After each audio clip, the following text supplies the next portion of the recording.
क्रिकेटचा अतिथीचा सामना कोणी जिंकला पूर्ण व्लॉग बघा म्हणजे आपल्याला समजेल. तर नमस्कार मंडळी, आपलं व्लॉग मध्ये स्वागत आहे. आज सुट्टीचा दिवस होता. आमच्या टीम मधील सर्व प्लेयर एकत्र येत होते. सर्वजण एकत्र आलो. आम्ही निघालो क्रिकेट खेळायला. त्याआधी मी आलो हॉटेल आनंद नोवर नाश्ता करायला. सचिनचा उपवास होता म्हणजे त्यांनी शाबू घेतला, मी उत्तापा घेतला. आम्ही नाश्ता केला आणि निघालो मैदानाकडे. मला पाणी पिण्यासाठी जार घेऊन येत होता. सोनू बस 4 व्हीलर घेऊन या ठिकाणी मैदानावर आले होते. सुरुवातीला सागर मेजर गोळे प्रॅक्टिस केली त्यांनी बॅटिंगची आणि त्यानंतर प्रत्यक्ष झाली मॅचला सुरुवात. संकेत सुरवसे आणि मी ओपनिंगला आलो होतो. संकेतने एक सिक्स मारला आणि स्ट्राईक माझ्याकडे दिली. मी आउट ऑफ प्रॅक्टिस असल्यामुळे मला लगातार 4 बॉलवर बीट व्हावं लागलं. क्रिकेटचा बेसिक रूल आहे, जर तुम्ही बॉल खात असाल तर स्ट्राईक रोटेट केली केव्हाही चांगली.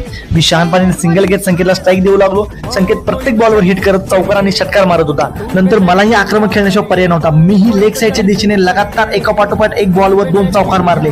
त्यानंतर लेग साईडला एक सिक्सर मारला आणि पुढच्याच चेंडूवर मी स्टेटला जबरदस्त असा षटकार मारला आणि संघाची धावगती मी वाढवली. या ठिकाणी माझी विकेट पडली, पण संकेत काही थांबायला तयार नव्हता. तो एका पाठोपाठ एक गगनचुंबी षटकार मारत होता. माझ्यानंतर बाला आला, त्याने एक चौकार खेचत तोही आऊट झाला. त्यानंतर आला सचिन मिसाळ आणि तोही लवकर आऊट झाला. त्यानंतर आला दशरथ भोजने. दशरथ म्हणजे परिस्थितीनुसार संघासाठी खेळणारा प्लेअर. त्याने पहिल्याच चेंडूवर षटकार मारला, पण पुढच्याच चेंडूवर तो कटआउट झाला. एका पाठोपाठ एक विकेट पडत होत्या, पण संकेत सुरवसे मात्र मैदानावर पाय रोवून वादळी खेळी करत होता. तो रोहित शर्माचा फॅन होता आणि सेम रोहित शर्मासारखी आक्रमक फलंदाजी या ठिकाणी संकेत करत होता. संकेतनं तब्बल 10 सिक्स मारत संघाची धावसंख्या 100 पार नेली आणि फायनली 6 ओव्हरमध्ये आमच्या संघाने 103 धावाचा डोंगर उभा केला. पहिली इनिंग या ठिकाणी झाली होती. सोनूबाच्या टीमकडून स्वतः सोनू व साई ओपनिंगला आले. साई 6 मारण्याच्या नादात पहिल्यांदाच आऊट झाला. नंतर आला ओमकार. मी ओमकारला पहिल्याच चेंडूवर फसवलं होतं. ओमकारनं उंच हवेमध्ये फटका मारला. मी बॉलपर्यंत पोहोचू शकलो नाही आणि तो कॅच सुटला. आणि मग त्याच ओव्हरमध्ये सोनू बॉसला पण मी बॉलमध्ये फसवलं होतं. जागेवर कॅच उडाला. विकेट किपर आणि माझ्यामध्ये मिसअंडरस्टँडिंग झाली आणि तो कॅच सुटला.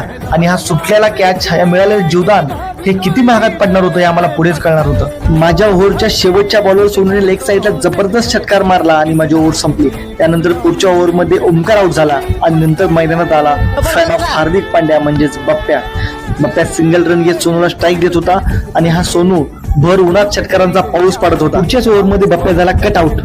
किती विकेट पडल्या तर सोन्यावर कसले जड पण येत नव्हते.